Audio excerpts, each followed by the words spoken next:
Joining us now for more is NRF President and CEO Matthew Shea. Matthew, good of you to join us. We've been collecting all of these statements and reactions from business groups like yours, from CEOs condemning what happened.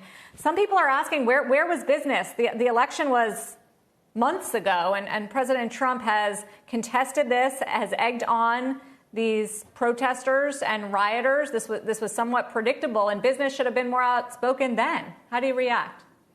Well, Sarah, I think yesterday was a sad and embarrassing and in some ways tragic day for our country. You heard the soon-to-be Senate Majority Leader Chuck Schumer say, as was said about Pearl Harbor Day, it's a day that'll live in infamy. And it was a real embarrassment. It was a shock. It was something that I don't think anyone could have predicted until yesterday. And there's certainly a lot of questions to be answered with regard to how it was allowed to happen and how we weren't prepared for this after basically we saw the statements that essentially incited this kind of behavior. But up to that point, I think the focus was on trying to get through those legal challenges. And there was no expectation.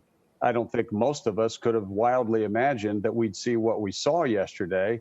And I think that's one of the reasons you saw such broad statements of outrage about what did happen, because it's completely unacceptable. There's no place for that in American democracy. And one of our most cherished traditions is the peaceful transfer of power. And for more than 2 centuries, we've been able to observe that peaceful transfer of power, even when we had really closely contested elections. Let's face it, this one wasn't really that closely contested, measured against previous elections, and yet we had the behavior we had yesterday. So it was outrageous. It's unacceptable. It ought to be condemned. And we need to move on and get back to the people's business, because millions of Americans are suffering, and we need to support and address their needs as quickly as we can. And we need to move beyond this quickly.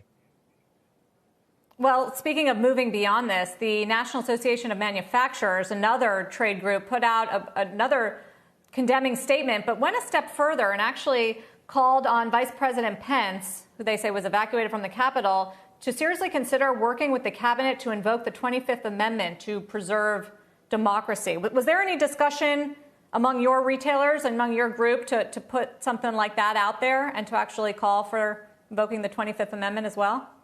Yeah, Sarah, we have not had that conversation, and I'm not sure how many business organizations are seriously discussing a constitutional amendment at a time like this. I mean, that's for the vice president and the cabinet to be discussing, duly elected political leaders, not trade associations. Our job is to represent our members and the people with and whom and for our members work and the communities that they serve.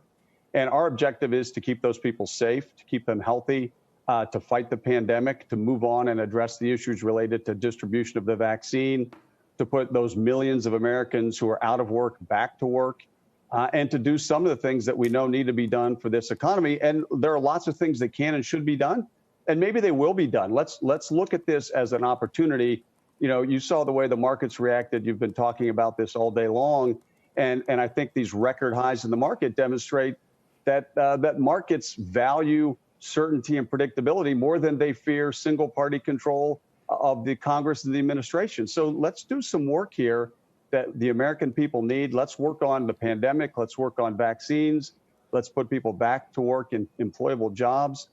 Let's get infrastructure done. Let's talk about immigration. There's a lot we can do, and we ought to be focused on that. And we've got, another 13 days to get focused on it. Let's move ahead and look toward the future. Looking to the future, Matthew, in the year ahead, how optimistic are retailers, and how much does that optimism rest on further stimulus and including direct payments?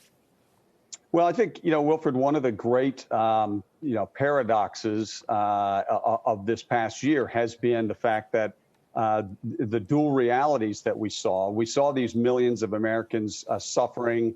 We saw the tragedy of hundreds of thousands of deaths and millions of infected Americans and families struggling, communities struggling, businesses failing.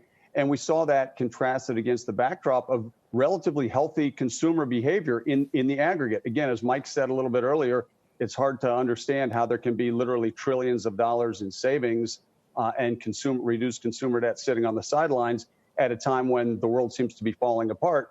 And yet for many American families, businesses, organizations, communities, things are relatively good. So with all of that, I think as a prelude to the coming year, when we really focus on the priorities, let's admit we have a problem with the pandemic. Isn't that the first step? You've got to admit a problem. We've got a problem.